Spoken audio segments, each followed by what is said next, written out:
back down. Remember how we used the counter earlier to remember the signal from the trigger zone? Well, now it's remembering the signal from the timer, so we need to make it forget that once the timer finishes. Let's go over to the counter gadget. Hover over the inputs to see their names. This one here is Reset Count. It'll put the counter back to 0, which will turn off the rotator. So all we need to do is connect it to the timer, but to which output? Aha! There we go. We can use the timer finished output.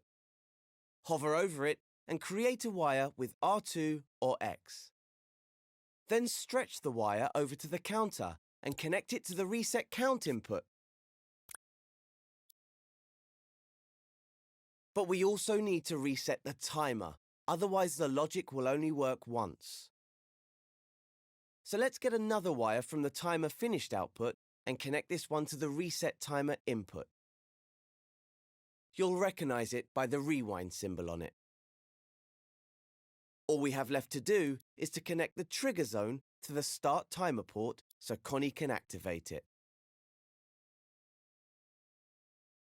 Okay, that was a lot of connections. So before we test it out, let's go over the logic we've made.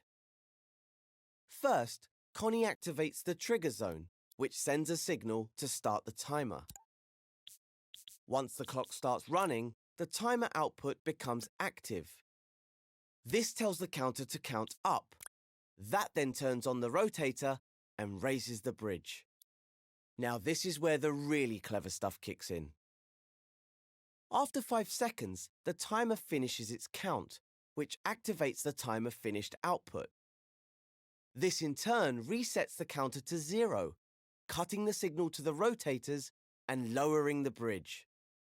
And let's not forget, it also resets the timer, so the logic could be triggered again if Connie didn't cross the bridge the first time.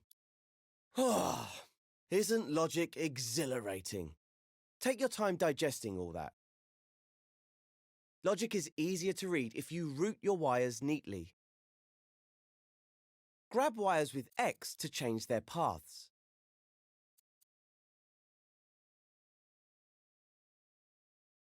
You can also move the gadgets around by grabbing them with R2.